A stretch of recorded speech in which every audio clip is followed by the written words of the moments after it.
We'd like to introduce you to the newly updated Medit Scan for Labs version 1.2. First is the Swap Data feature. This feature allows you to swap current stage data with data at another stage.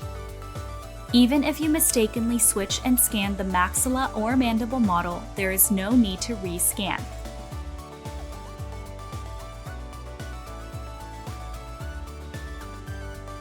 Next is the Fill Holes for Abutments feature.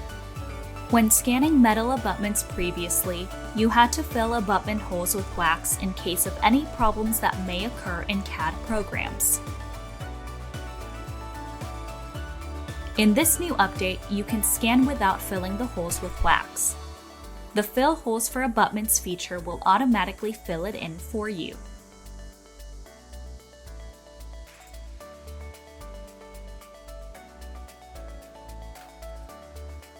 Next is the Remove Base from Gingiva feature.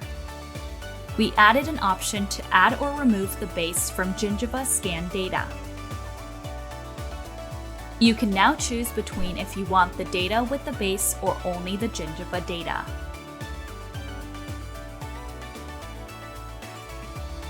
Update now and try out these new Medit Scan for Labs features for yourself.